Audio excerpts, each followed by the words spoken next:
capítulo 6 do Evangelho de João.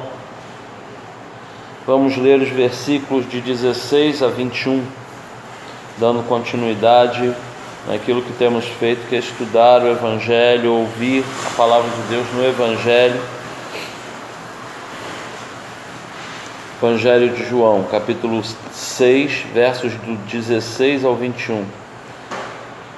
Diz assim o texto da palavra de Deus: E quando veio a tarde, os seus discípulos desceram para o mar, e entrando no barco, passaram o mar em direção a Cafarnaum. E era já escuro, e ainda Jesus não tinha chegado perto deles. E o mar se levantou, porque um grande vento assoprava. E tendo navegado uns 25 ou 30 estádios, viram Jesus andando sobre o mar e aproximando-se do barco, e temeram. Porém, ele lhes disse: Sou eu, não temais. Então eles, de boa mente, o receberam no barco, e logo o barco chegou à terra para onde iam. Amém?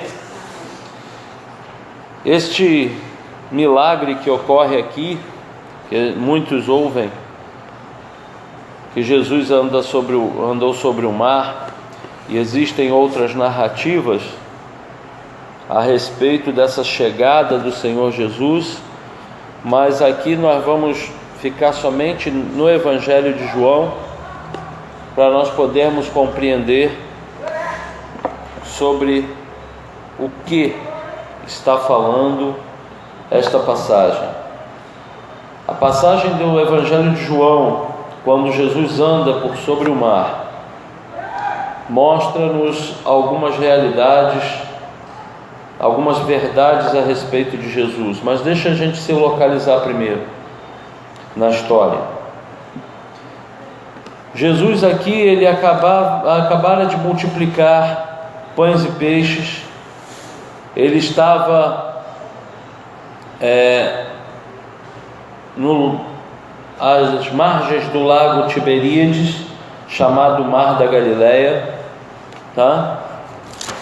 E na região da Galileia havia uma multidão que havia sido alimentada. E essa mesma multidão que foi alimentada, que intentava fazer de Jesus o seu rei, foi dispensada por ele. E os discípulos, conforme chegava a tarde, eles desceram para o mar e entraram no barco para passar para outro lado em direção a Cafarnaum. Então a cidade de Cafarnaum, que era a cidade onde Pedro morava, eles iriam para lá e provavelmente estavam se dirigindo para passar a noite na casa de Pedro. E eles vão sair daquela localidade, eles vão seguir a rota para a travessia, e eles passavam próximo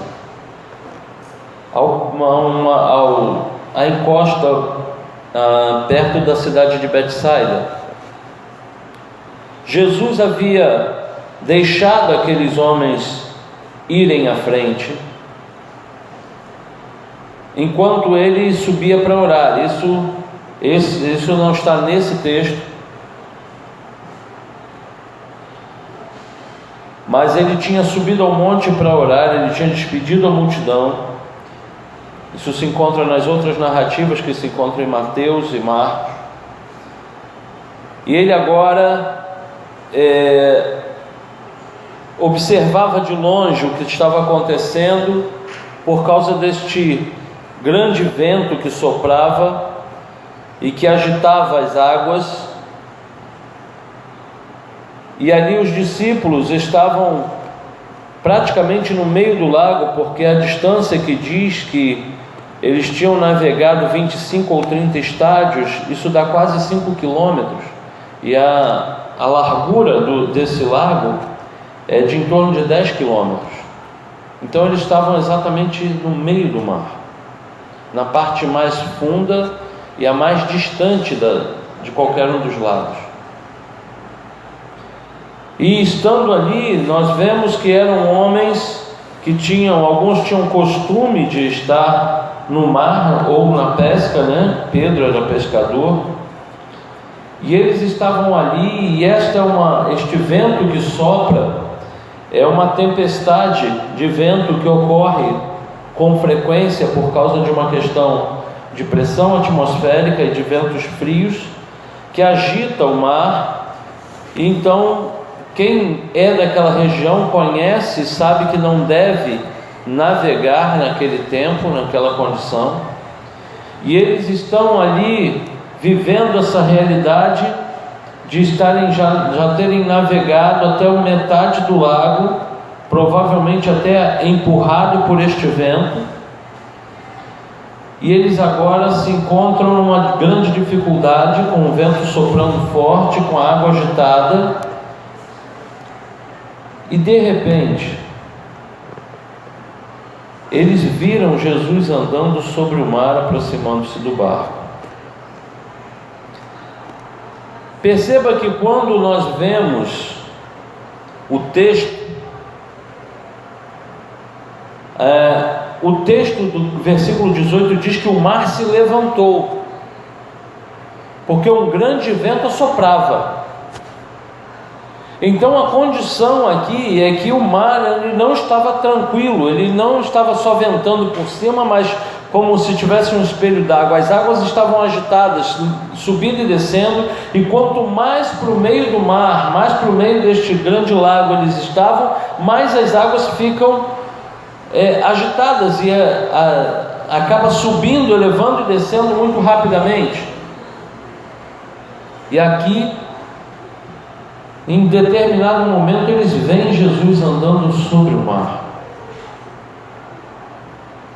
Existe nas outras narrativas dizendo que o mar estava agitado, que estava difícil, ele se esforçando muito.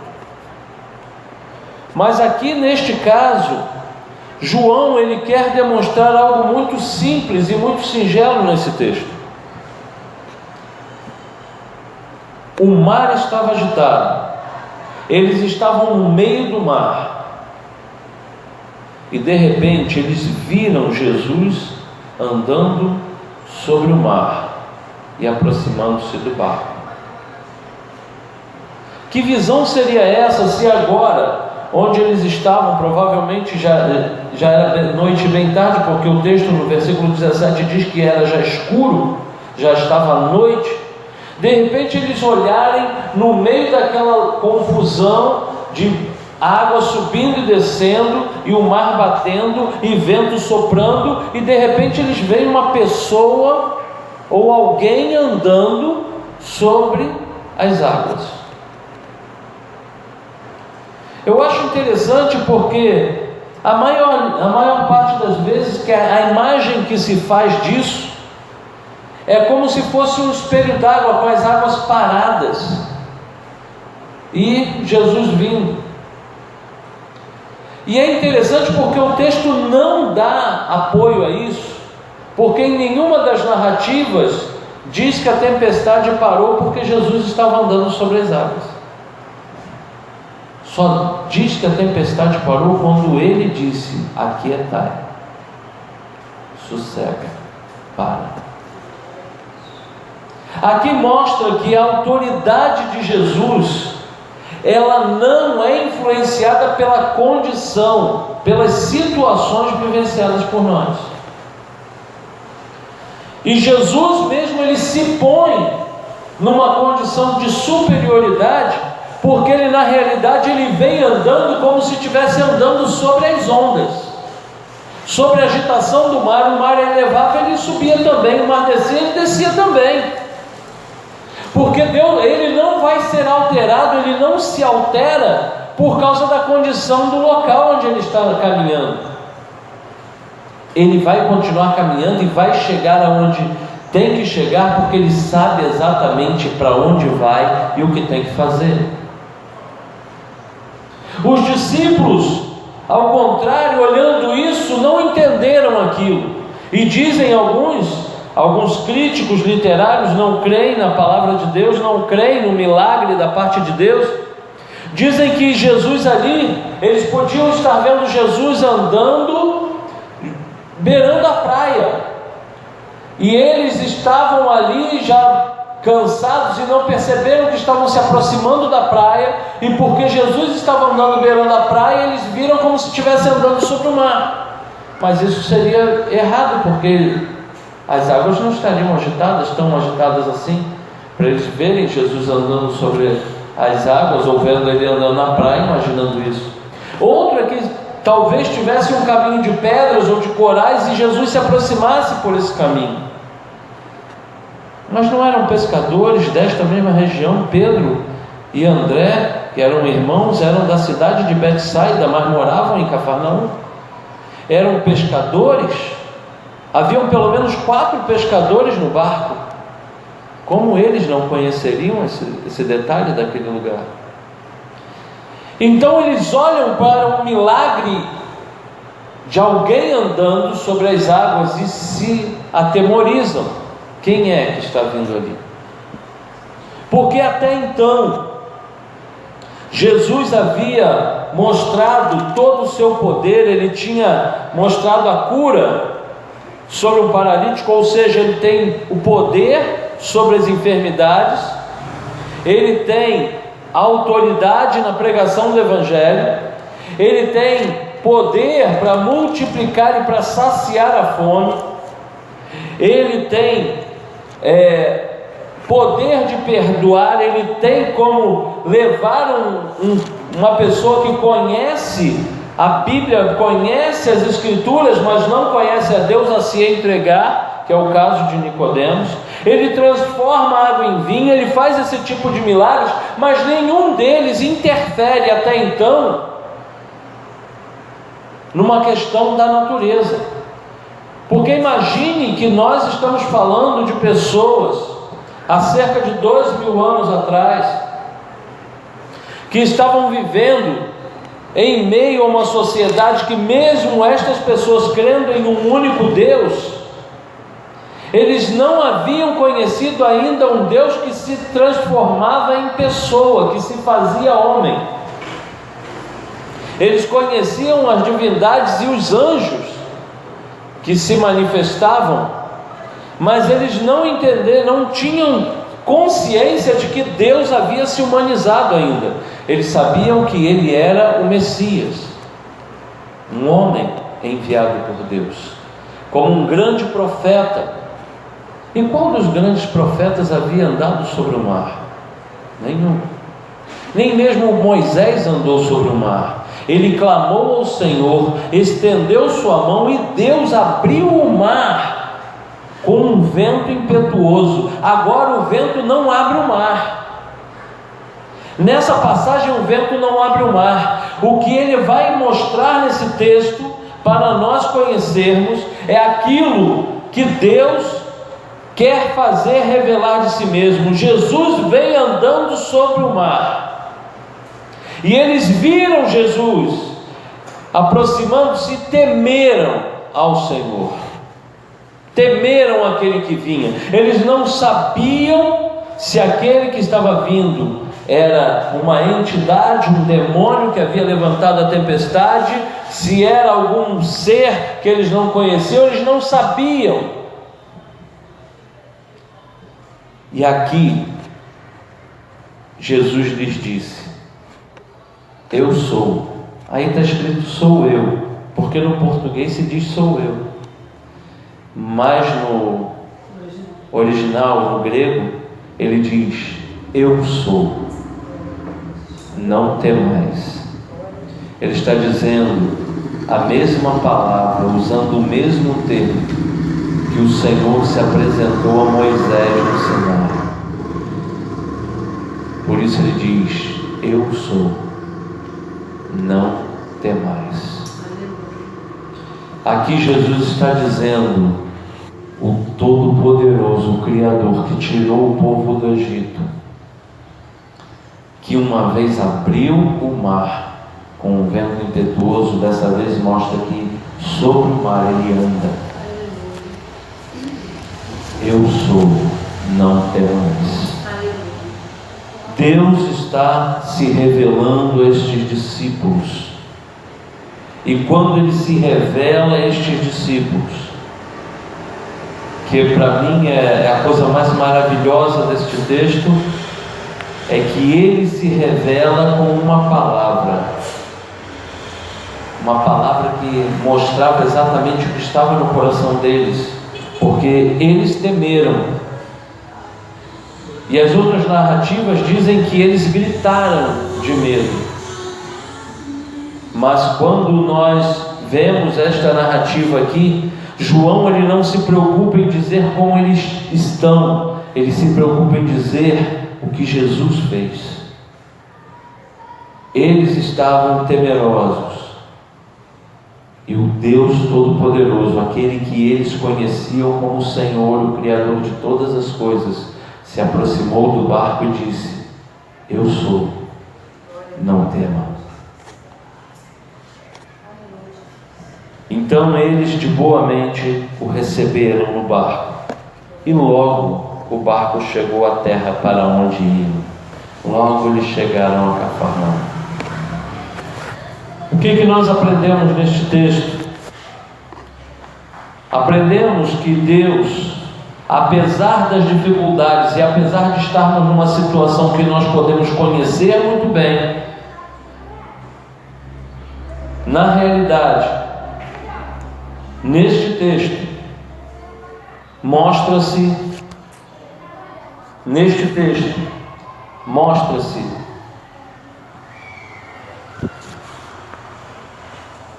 aleluia, que Deus não se abala pelas nossas dificuldades, mas cuida de nós apesar delas. Jesus não entra no barco.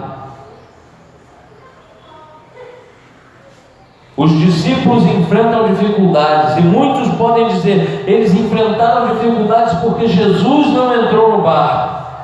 Não, eles enfrentaram dificuldades porque precisavam saber quem é Jesus. As dificuldades fazem nós podermos enxergar como Deus age a favor da nossa vida. E foi isso que eles aprenderam aqui.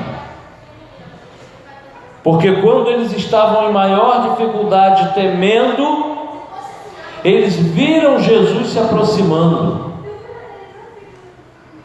Nós precisamos aprender que quando a dificuldade vem, precisamos olhar para as situações, olhar para tudo que está acontecendo e procurar entender como isto pode ser um livramento da parte de Deus.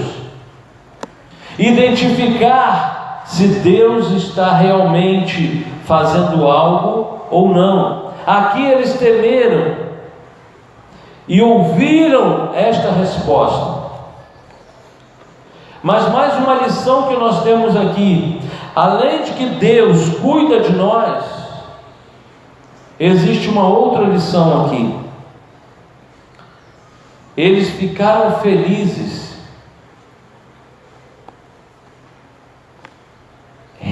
e receberam a Jesus no barco. Eu acho interessante, porque o texto mostra exatamente isso. Então eles, de boa mente, ou seja, já tranquilizados, sabendo que era Jesus, receberam a Jesus no barco. O que mais que eles poderiam fazer? Será que eles poderiam rejeitar que Jesus subisse ao barco?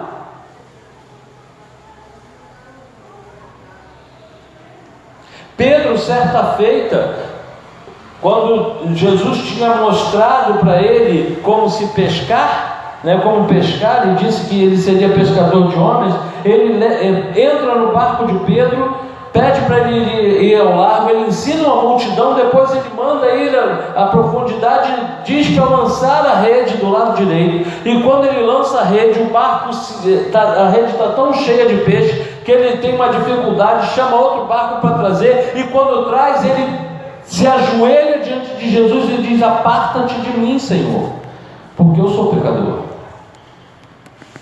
O que eles fariam aqui? Será que aqui eles chegariam para Jesus e diriam: não, Jesus, não entra no barco não. Não entra no barco não, porque se o Senhor entrar no barco, a gente vai ter dificuldades? Eles acabaram de viver a dificuldade, ainda estão no momento em que o vento assopra, ainda está no meio da noite. O que mais você pode fazer quando Deus fala: sou eu, não tema? Você só tem uma coisa que você pode fazer: receber a Jesus no seu barco, porque Ele é a garantia de que você vai chegar no lugar para onde você foi enviado. Aqui é a outra lição desse texto. Quando você enfrenta dificuldades e lutas, quando você enfrenta as batalhas, e às vezes você não enxerga Jesus no seu barco, saiba que Ele está vindo em tua direção para te resgatar no momento exato. Mas no momento que Ele chegar, receba-o de boa mente. Aleluia. Porque quando eles receberam, logo o barco chegou. Aonde? Para onde eles iam. Não foi que Jesus entrou no barco e eles conseguiram chegar na costa, encostar na praia e esperar que a tempestade passasse. Não, Jesus entrou no barco e eles chegaram aonde eles iam. Eles chegaram em Cafarnaum. Eles não chegaram em Betsaida, eles não chegaram em nenhuma outra, eles não chegaram em Gadara, eles não chegaram em nenhuma outra praia, em nenhum outro lugar. Eles chegaram aonde eles iam. Porque quando Jesus entra no nosso barco, o destino nosso é certo, é para onde Ele nos mandou. E assim como o Senhor um dia disse: eu vou preparar-vos lugar. Com Jesus no nosso barco, o nosso destino é certo. Ele vai fazer-nos chegar lá. Em nome de Jesus, seja ricamente abençoado por esta palavra. Senhor nosso Deus e nosso amado Pai, muito obrigado por mais esta manhã e por mais este momento, Senhor, onde a Tua palavra foi ministrada aos nossos corações. Nos permita, Senhor, viver esta realidade, mesmo que muitas vezes, ó Pai, nós estejamos enfrentando situações de grande dificuldade. Nós temos sabido que o Senhor tem cuidado de nós e que o Senhor tem vindo ao nosso encontro para entrar, ó Deus, no nosso barco e garantir a chegada, Pai, no lugar onde o Senhor guardou para que chegássemos. Muito obrigado, Senhor, por esta manhã. Continua, Senhor, abençoando, Senhor, este lugar, Senhor, o Parque Vila Nova. Continua abençoando, Senhor, essas pessoas que moram aqui, que vivem aqui, Senhor. Que a Tua presença, Senhor, seja notória, que cada um possa ouvir a Tua voz, que possa ver o Senhor chegando, Senhor, mesmo em meio à tempestade, e possa reconhecer que o Senhor é Deus que chega às suas vidas para trazer descanso e fazer, ó Deus, chegar no lugar onde deve cada um chegar.